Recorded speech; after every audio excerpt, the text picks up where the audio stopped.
টাকা খাইয়া এই ভোটটা দিয়েন না।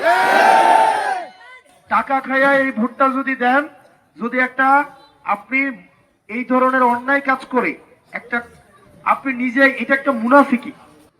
আপনি নিজে ঘুষ খাবেন, নিজে হচ্ছে টাকা নিয়ে ভোট দিবেন, আবার ভোটের পরে আপনার প্রত্যাশা করবেন আপনার নেতা টাকা খাবে না, টিন চুরি করবে না, বালু চুরি করবে না, রাস্তার ইট চুরি করবেন না। এটা কি মুনাফিকি না? আমরা কি এটা করব? ভোটের দিন আমরা মনে করি কি যে প্রার্থী কি করবে, ভাই টোটো বাড়াবে, ভাই রিক্সা বাড়াবে বা গাড়ি পাঠাবে, আমরা মনে করি না? এটাও তো এক ধরনের ঘুষ।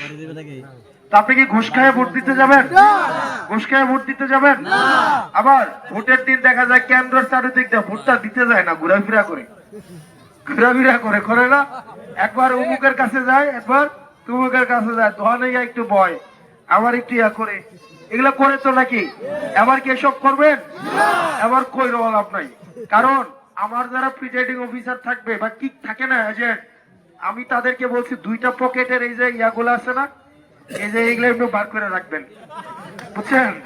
আপনারা যখন আবার থাকবেন না, এই জিনিসগুলো আমরা বার করে রাখবেন, দেখলে যেন বুঝে পকেটে কিছু নাই, অর্থাৎ ঘুরা লাভ নাই, ঘুরলে দিতে পারবো না।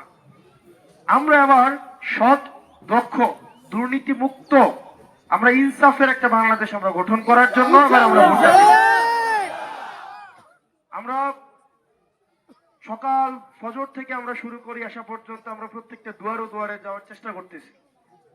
আমরা চাই না আবার ওই বাংলাদেশ ফিরে আসুক। আমরা মনে করি আপনার ভোটটা ম্যাটার করে। আমি মনে করি আপনার ভোটে নির্বাচিত হইতে হবে বলে আমি আপনার বাড়িতে যাইতেছি, তাই না? আমি মনে করি আপনার ভোটে যদি না দেন তাইলে আমি ফেল করবো, এই কারণে আপনার বাড়িতে যাইতেছি, তাই না? একই জিনিস অন্য প্রার্থীরও এটা মনে করতেছি। কিন্তু যদি এমন হয় যে ভোট ম্যাটার করে না, টাকাটাই ম্যাটার করে, তাইলে কি আমি আর আপনার কাছে আসবো না টাকার কাছে যাব? না টাকা যে দিবে তার কাছে যাব?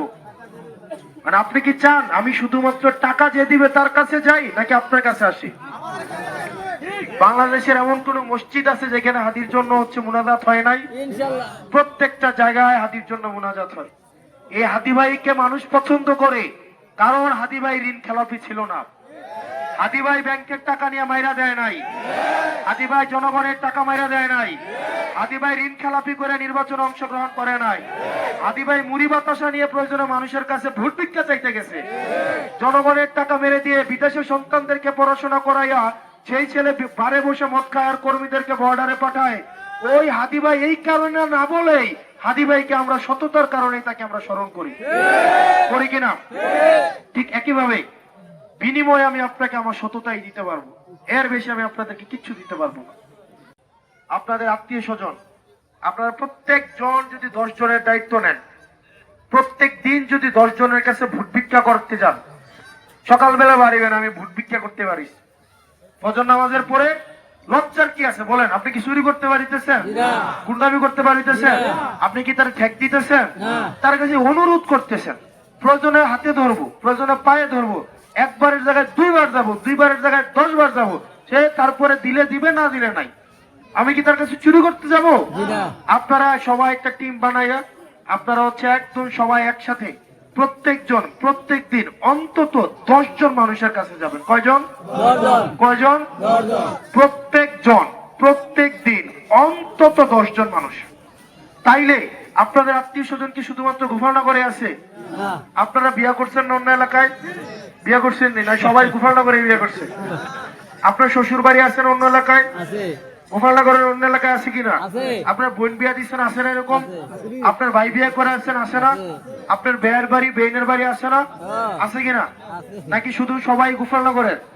আপনারা যেটা করবেন, প্রত্যেক দিন 10 জন মানুষের কাছে আমাদের সালামটা, প্রত্যেকটা পরিবারকে এনগেজ করে আপনারা হচ্ছে মানুষের কাছে আপনারা যাবেন, ঠিক আছে?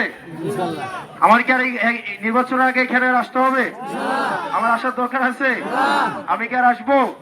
নাকি বরং আমার পক্ষ হয়ে আপনারা সবার কাছে পৌঁছে যাবেন? যাবেন তো? আপনারা প্রত্যেকে এক একজন হাসনাত হয়ে উঠবেন তো? প্রত্যেকে উঠবেন তো? আপনারা ভালো থাকবেন, সুস্থ থাকবেন। দিন শেষে এটাই হচ্ছে, এখানে আজকে আমরা এখানে যারা আছি অধিকাংশের চিরস্থায়ী ঠিকানা হচ্ছে এইটাই। এই যে একটু 2 মিনিটের রাস্তা হাঁটলে আমাদের চিরস্থায়ী ঠিকানা। আমরা যে যাই হই না কেন জীবনে, এখানে যারা আছি আর কি, এখানে অধিকাংশ মানুষগুলাই কিন্তু শেষ একদম চিরস্থায়ী ঠিকানাটা হচ্ছে এই কবরস্থানটা, তাই না? আমরা দিন শেষে যাই হই না কেন, যত ঝগড়া বিবাদই থাকুক না কেন, দিন শেষে ওই বাউন্ডারির ভিতরে কিন্তু একসাথেই থাকতে হবে। তো এটার প্র্যাকটিসটা এখন থেকে শুরু হোক ইনশাল্লাহ। আপনারা ভালো থাকেন, সুস্থ থাকেন, আপনাদের সাথে দেখা হবে। আসসালামু আলাইকুম ওয়া রাহমাতুল্লাহি ওয়া বারাকাতুহু।